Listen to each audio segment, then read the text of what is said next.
Эфирда яңалыклар вакыты студияда Алсу Нуриева. Исәнмесез? Бүгенге чыгарылышның төп темалары.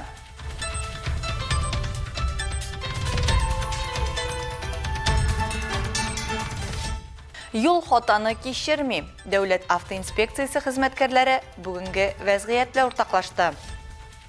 Рейд проводится в целях обеспечения безопасности всех участников дорожного движения.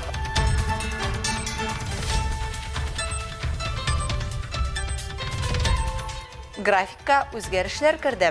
Әлбәттә, шупшарны алып китү вакыты күчерелде. Операторы, грузчики собирают пакеты и самостоятельно погружают в кузов мусоровоза.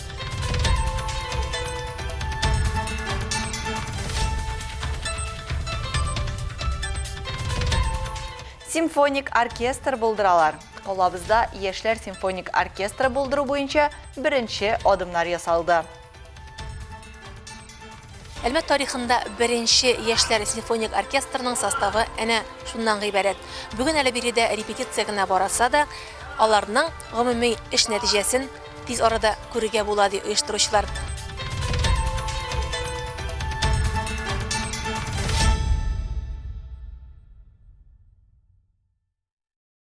Бүген шәһәрдә беренче кар яуды. Аның белән бергә юлларда кар өеме һәм бозлавык барлыкка килү ихтималы туды. Уңайсыз һава шартлары аркасында юл транспорт хәрәкәтләре саны арту күзәтелә. Моның сәбәбе машина йөртүчеләрнең юл метеорология шартларын соңга сукмаулары. Әйләнә-тирәдәге һаваның даими үзгәреп торучы температурасы, шулай ук яңгыр һәм кар рәвешендәге явым-төшемнәр юл өслегенең сыйфатын начараюга китерә. Юл хәрәкәте кагыйдәләре нигезендә машина йөртүче куркынычсыз тизлекне сайлаганда әлеге факторларны исәпкә алырга тиеш. Юллардагы вәзгыять турында Әлмәт районы буенча дәүләт автоинспекциясе хезмәткәрләре сөйләде. Видеода күптән түгел безнең ил юлларында булган юл транспорт хәрәкәте. Зыян күрүче ул вакытта исән кала. Әмма статистика буенча соңгы ел ішендә Татарстан юлларында юл транспорт хәрәкәтләрендә үлүчеләр саны арта. Узган елның 9 аенда республикада юл транспорт хәрәкәтендә 204 кеше һәлак булса, бу ел шул ук чорда 220 кешенең гомере өзелгән. Әлмәт районы территориясендә 74 юл транспорт хәрәкәте теркәлгән. 9 кеше якты дөньядан киткән һәм 88-е яраланган. Бүген автомобильне кышка тиешенчә әзерләү хәл иткеч әһәмияткә ия булырга мөмкин. Хәзер ел фасылына туры килә торган шиналар урнаштырырга кирәк. Машина йөртүчеләрнең бу мәсьәләгә тиешенчә карамавы фаҗигагә әверелергә мөмкин. Дәүләт автоинспекциясе машина йөртүчеләрне автомобильнең һава торышына, техник әзерлегенә җитди карарга чакыра.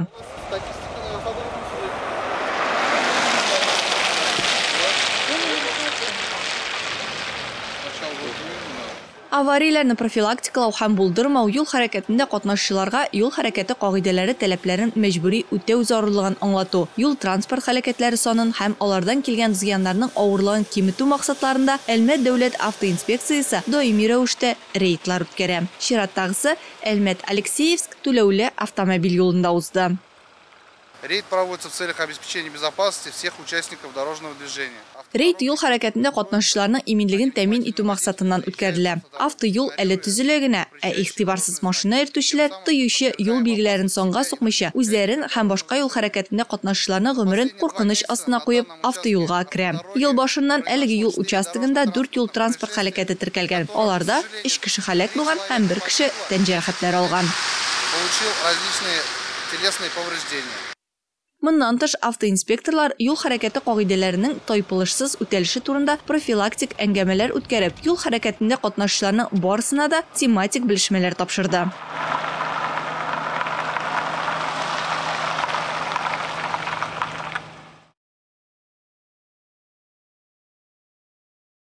Шулай ук искәртеп үтәбез. 6 ноябрьгә кадәр республика территориясендә балаларның юл транспорт травматизмын профилактикалауга юнәлдерелгән масштаблы көзге каникуллар чарасы уза. 2024 елның 9 аенда Татарстан юлларында 329 юл транспорт хәрәкәте теркәлгән. Аларда 10 бала һәлак булган һәм 352-се зыян күргән. Әлмәт районында шушы ук чорда 16 яшькә кадәрге балалар катнашында 7 юл транспорт хәрәкәте теркәлгән. Аларда 8 бала яраланган. Балаларны транспортта йөрткәндә аварияләр белән бәйле вәзгыять аеруча борчу тудыра. В условиях сокращения... Якты көн кыскару шулай ук начар һава шартлары аркасында килеп чыккан юл ситуацияләренә бәйле рәвештә Татарстан Республикасы буенча дәүләт автоинспекциясе юл хәрәкәтендә катнашучыларның барысында игътибарлы, сак булырга һәм яктылыкны кире кайтара торган элементлардан файдаланырга чакыра. Отражающие элементы.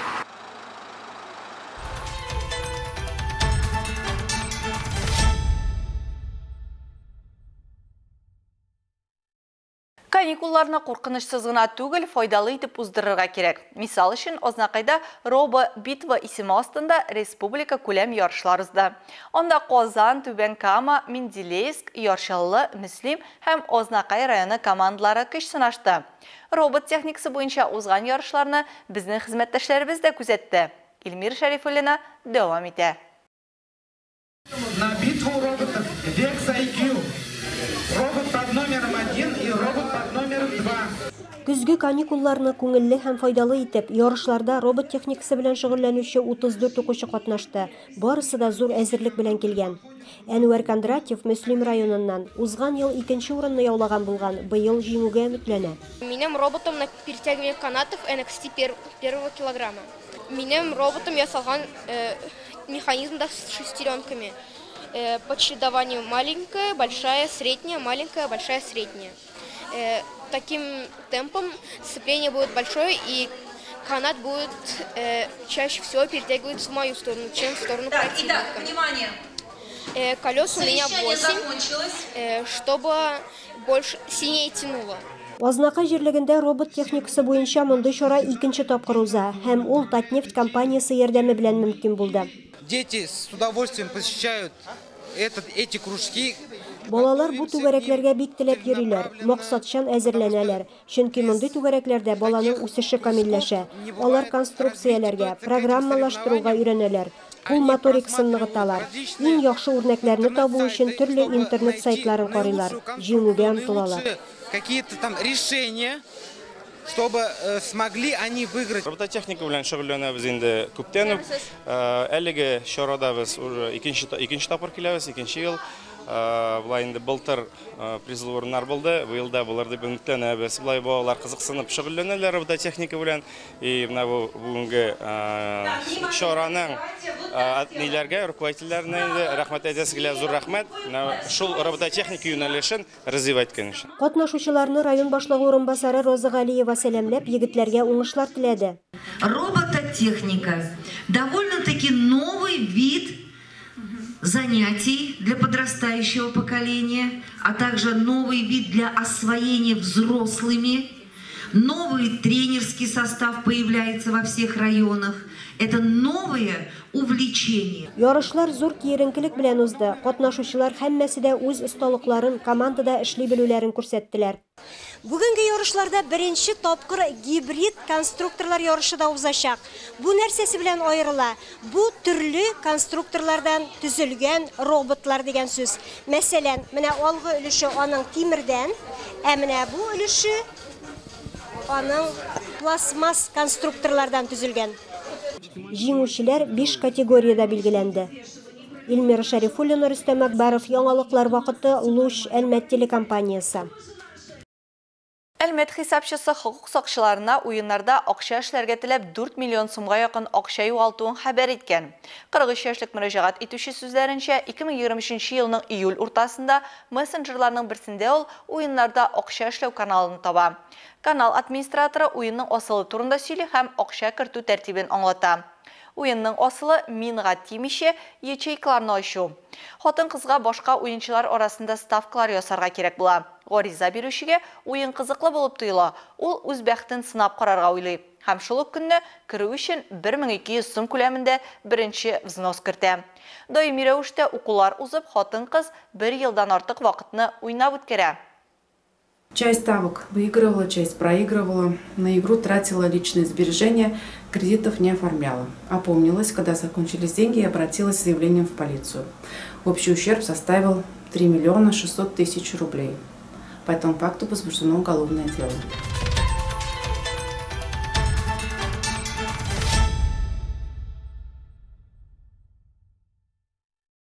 Хөкүмәттә контейнерларсыз булган зоналарда каты коммуналь калдыкларны чыгару вакытын үзгәрттеләр. Ни өчен шундый фикергә килгәннәр һәм ул эшнең ничек алып барылуы хакында Гринта компаниясе матбугат хезмәте җитәкчесе Василиса Сергеева сөйләде.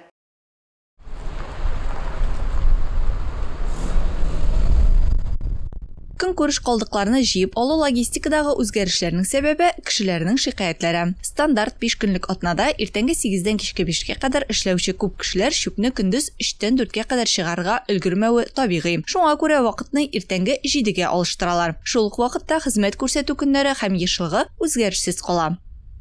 Если кто-то работает... Әгәр берәр кеше иртәрәк эшләсә, пакетларны алдан ук калдырырга мөмкин. Контейнер булмаган очракта чүп-чарны вакытыннан алда да калдырып була. Зыян юк. Сәгать 7-дә чүп ташу машинасы үз эшен башлый һәм юлда йөк ташучы операторлар пакетларны җыялар һәм үзләре чүп ташу машинасына салалар. Исследования, операторы, грузчики собирают пакеты и самостоятельно погружают в кузов мусоровоза.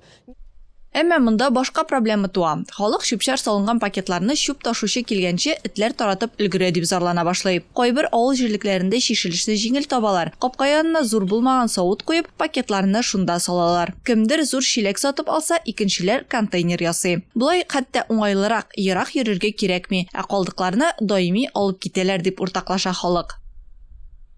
Они еще раз проинструктированы. До них... Безнең хезмәткәрләр тагын бер тапкыр инструктаж үтте. Аларга пакетларны савытлардан алырга кирәклеге турында мәгълүмат җиткерелде. Шул исәптән, әгәр халык аларны капкачлы савытларда яки тартмаларда куйса да, халык моны хайваннар чүп-чарны таратмасын өчен эшли. Ләкин искәртеп үтәм, чүп-чарның пакетларда булуы мөһим. Безнең хезмәткәрләр пакетларны алып кузовка үзләре салачак. И погружать в кузов.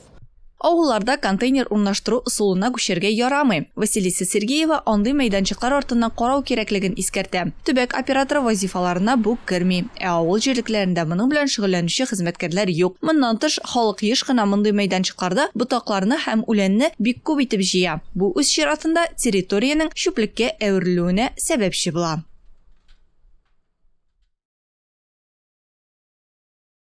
Колабызда Яшьләр симфоник оркестры булачак. Бу зур эшкә Нефть мәдәният сарае директоры Рамил Садриев 1 ел элек җиң сызганып керешә. Федераль грантлар бәйгесендә катнашып җиңә һәм менә бу эшнең беренче карлыгачлары да күренә башлады.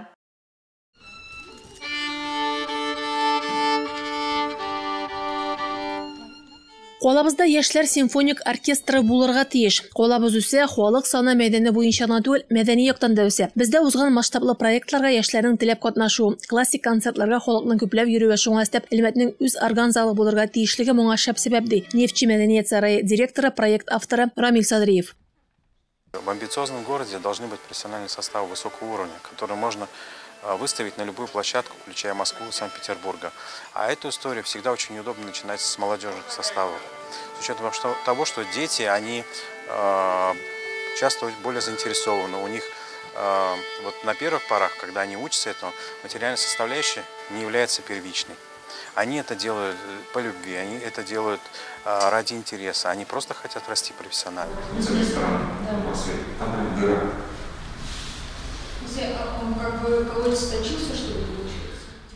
Бу максатны тормышка ашырыр өчен Рамил Садриев проект язып мәдәни инициативалар президент фондына юллый. Күп санлы тыңлаулар узганнан соң ул 10750 гариза арасында катнашып җиңү яулый. Программа буенча оркестр 35 кешедән торган булса да, теләк белдерүчеләр шул кадәр күп була ки, бүген ул 75 кешене берләштерә. Как только у вас вот это все падает, через 5 минут вы уже устали, вам уже очень тяжело играть. Согласитесь? Илсия Эльдаровна Садриева проектта виолончель төркеме кураторы, ансамбль солисты һәм иллюстраторы буларак катнаша. Ул менә инде 3 ел Санкт-Петербург каласында яши. Аңарчы Казан музыка мәктәбе директоры һәм педагогы булып эшләгән ханым бу проектның ни дәрәҗәдә мөһим икәнлеген үз тәҗрибәсе күзлегеннән карап бәяли. Оркестр составында уйнау укучыларны һичшиксез үстерәчәк һәм киләчәк һөнәр сайлауга этәргеч бирәчәк. Как руководитель, бывший руководитель музыкальной школы, я прекрасно понимаю, что вот такие уникальные возможности обучающим младших классов музыкальной школы, особенно программы ОРП, они, в принципе, в обычной жизни не предоставляются. И обычно вот такие ситуации стрессовые для них, ситуации, которые заставляют их работать над собой, сильно концентрироваться, они в дальнейшем могут дать очень сильный толчок. И толчок в профессиональном росте, и, возможно, в дальнейшем даже в выборе для себя какой-то вот четкой профессии.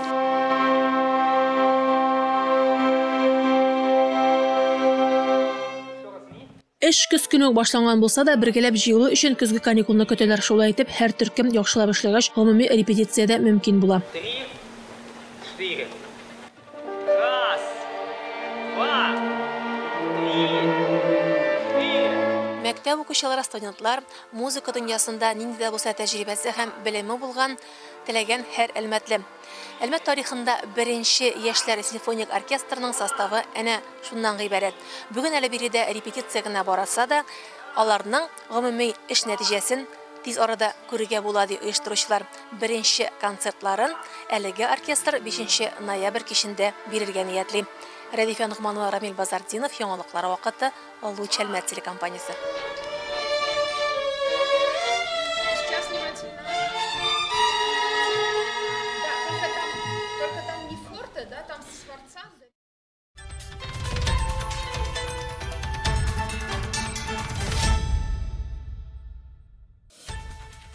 Хөрмәтле тамашачыларыбыз, яңалыклар чыгарылышының туры трансляциясын сез ВКонтакте социаль челтәренә кереп, Луч Әлмәт төркемендә сәгать кичке 7-дә карый аласыз. Безнең иң кызыклы сюжетларыбызда рәсми аккаунтларыбызда урнаштырыла. Һәм тагын бер мөһим мәгълүмат. Хәзер сез үзегездә яңалыклар, актуаль вакыйгалар һәм проблемалар белән уртаклаша аласыз. Моның өчен экраннарыгызда сылтама буенча күчәргә мөмкин. Әгәр дә сезнең яңалык безнең чыгарылышларда кулланылса, сез гарантияле бүләккә лаек булачаксыз. Төбәгебез өчен сыйфатлы һәм мөһим яңалыкларны бергә булдырыйк. Бүгенге чыгарылышта шулар иде. Мин Алсу Нуриева һәм монтаж операторы Динара Сытинская сезнең белән саубуллашабыз. Исән сау булыгыз.